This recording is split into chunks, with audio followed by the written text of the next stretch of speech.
All right, thank you very much for joining us. The Serious Matters on ONIF TV. My name is Olukunle Abraham.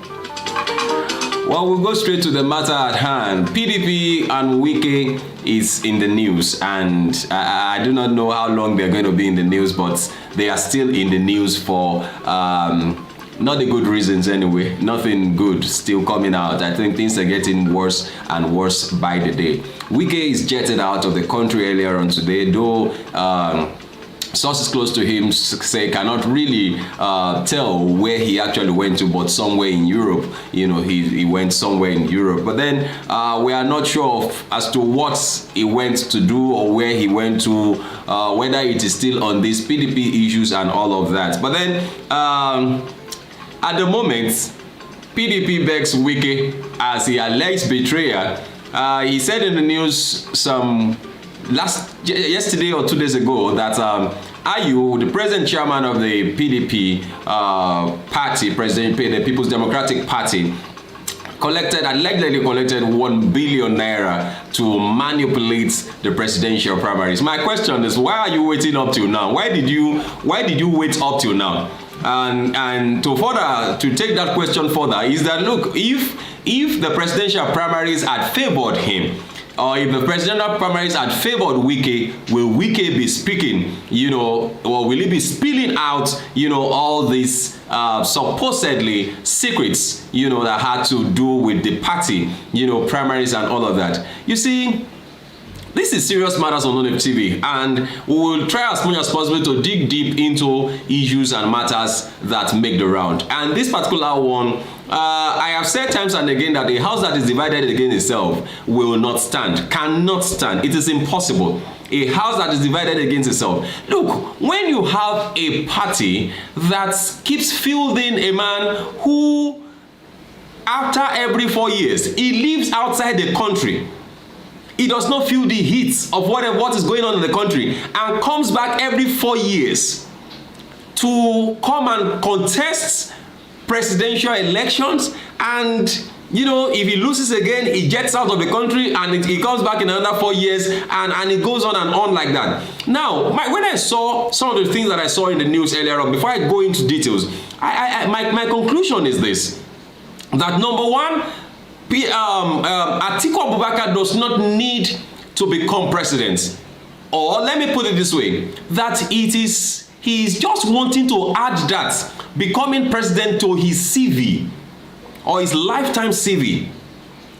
Because when you look at the way he's handling these issues, it doesn't look like somebody who knows that this division in his party can cost him. And as a matter of fact, it's not as if the PDP are going to win the 2023 presidential election. I mean, with the way he is. I mean, it's not like let me not say they will not win. But personally, I'm not going to vote for PDP. So, and I know so many people outside there, because we do not want to keep bringing recycling. The same person. No.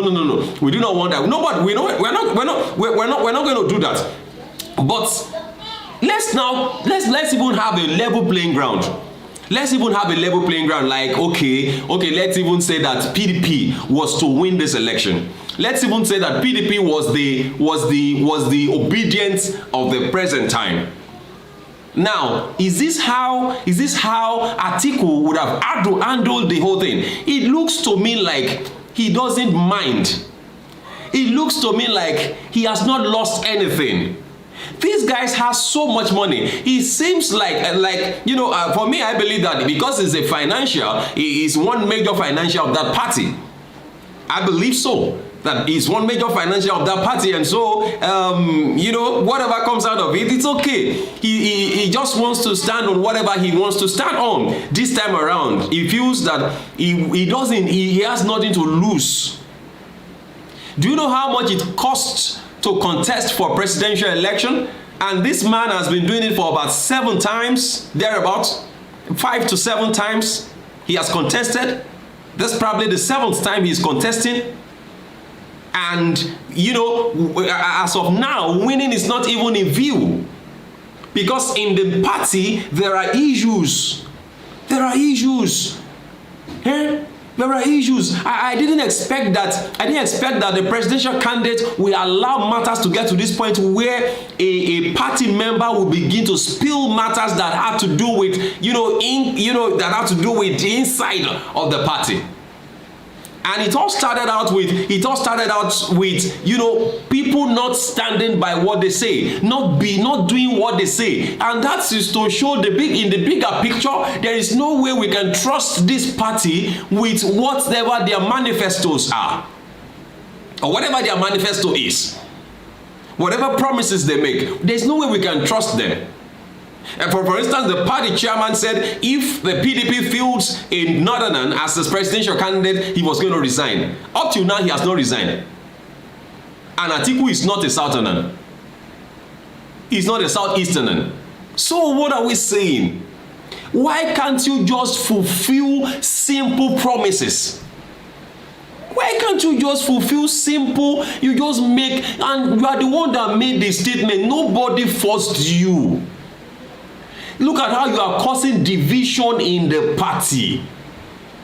And Wike, he doesn't look like somebody who, like I've always, liked the way he does his things anyway, even though he's beginning to get out of that range of control, as it were, because it's beginning to spill. It's beginning to spill. Now, let's go into details. Before he jetted out of the country today, he alleged that the chairman of the People's Democratic Party, Ayu, who they have been saying should resign, on which ground, some governors and members of the campaign council of Atiku are pulled out of, the campaign council. They said he had to resign. He had to resign. For reasons why they said he had to resign. And now they are saying that, look, but Oga, remember, we know now, we know that you collected 1 billion naira from really to manipulate that election. Well, now PDP we still here now. We don't know where thing go come on for this. Say, wait till they shield APC on now the issue of Muslim tickets. And I don't know, maybe it's even intentional. Maybe it's even intentional. And the issue of Osibajo, Vice President Professor Yemi Osibajo, and ex-SGF Babashir Lawal not being in his campaign team. His name, their names missing. Former Speaker of the House, not being on Dogara, not being on that list as well. In any case, in the news just not quite long, it was said that it was the president who said their names should be left out so that they can face, their assignments. And I said, well, that's okay. I wasn't expecting to see the name of Professor Yemi Osibajo on that list anyway. He should have, I think he has his hands full of assignments, for him to just encumber himself with campaign issues at this time. And, when you now come to think of the fact that he was tagged a betrayer, why will a betrayer now come and be in the council of the person that was betrayed? I hope you understand what I'm trying to say. So he's not out of place to have left him out if on a very neutral ground, apart from the fact that the president said that he should be left out of the whole thing. But then let's stay on this matter of this PDP issue. A house, like I've always said, that is divided against itself will not stand. And this is shredding the chances of the PDP at all. If they were to be considered at all, they do not have a Muslim ticket issue. They do not have it. We are not even talking about certificates. Nobody is talking about certificates in their camp. Nobody is saying anything about anything. They are the ones having issues with themselves. And I saw in one of the comments, somebody said, well, thanks to Wiki, because this might just be God trying to stop somebody from becoming president and all of that. But let's go deep. Let's go a little bit deeper. Let's look at this allege of 1 billion naira, that was alleged earlier on. The crisis rocking the People's Democratic Party took a new dimension on Friday, with the Rivers State Governor Wike making a series of allegations against the chairman Iyorchia Ayu and the party's presidential candidate Atiku Abubakar, amongst others, while the People's Democratic Party is waving the olive branch in the direction of the governor. Ayu and Atiku refused to react to his outburst. At the People's Democratic Party's convention in May, Wike had pulled 237 votes to finish Atiku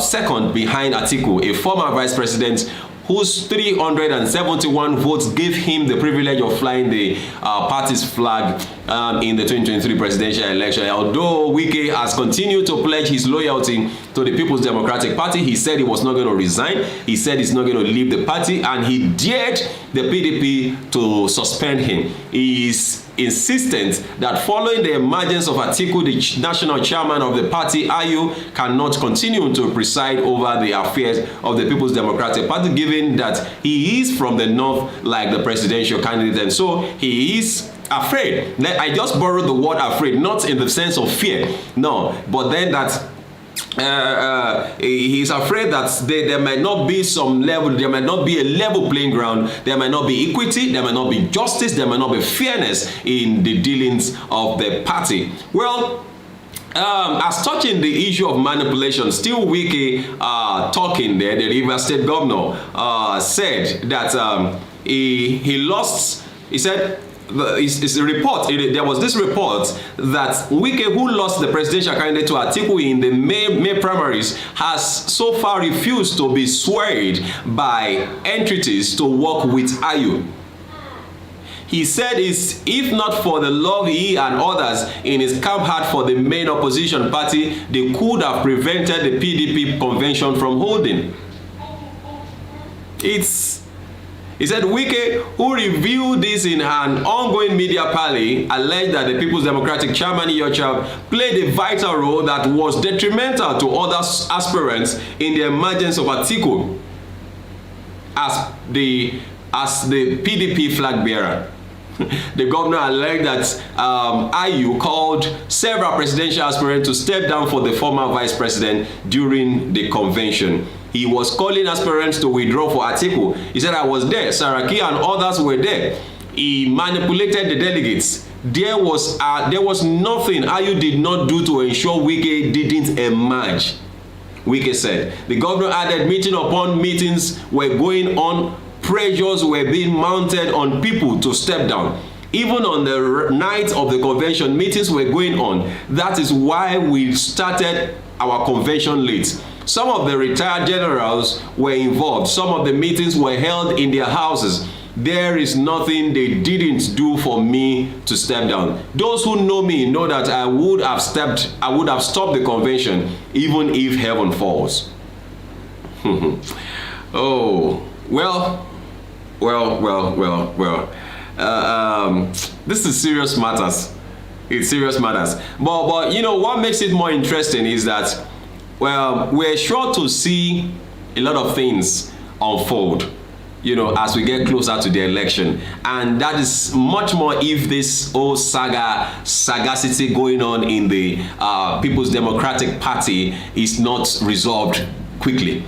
And I think it's important that they resolve it and let the sleeping dog lie, instead of them, you know, making, you know, trying to expose. Because I think that most of the things that they are even exposing, that somebody collected 1 billion naira, that somebody did it, that somebody did that, it's an in-house thing. It's not even something that people should be hearing. But now that people are hearing, it's making us to know, oh, really? So this is what has been going on underground. You know, it's helping us to make our decisions properly, to take the right decisions. That is it. Now, there was a report that Wike's camp announced their plan not to participate in the campaign council, which was scheduled for inauguration next week, Wednesday, after a meeting at Wike's private residence in Port Harcourt, Rivers State, on Wednesday morning. Reacting to the withdrawal from the campaign council on Wednesday, Atiku, in a statement he personally signed, reiterated his decision not to interfere in the demand for Wike's removal. he promised not to interfere in that demand for Wike's removal.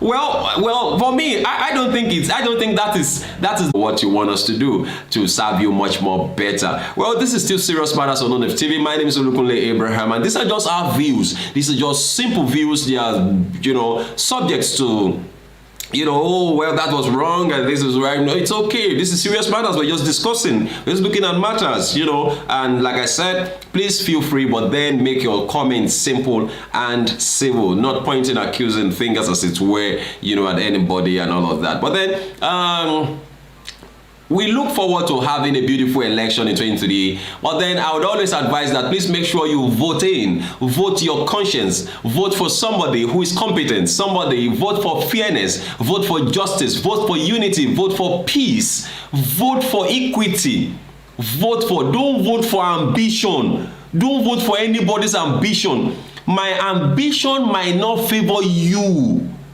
That is true. My ambition might be selfish. In fact, most of the time, ambitions are selfish. Most times, go and check ambitions. Most of the time, ambitions are self-centered. Let me withdraw the word selfish, but self-centered. Self-centered. So let's not vote for ambition. Let's vote for competence. Let's vote for equity. Let's vote for fairness. Let's vote for justice. Let's vote for growth, and let's vote for peace. And I pray that all will be well with our nation. Come 2023, there will be a new turn. The tide will turn, and it will be in favor of every one of us. Well, we remain obedient and useful. Thank you very much for watching. This is Serious Matters on ONF TV. Please keep watching, and please don't forget, share our videos with others and like our videos. Thank you very much for watching once again. I love you, and so we'll see you again. Bye-bye.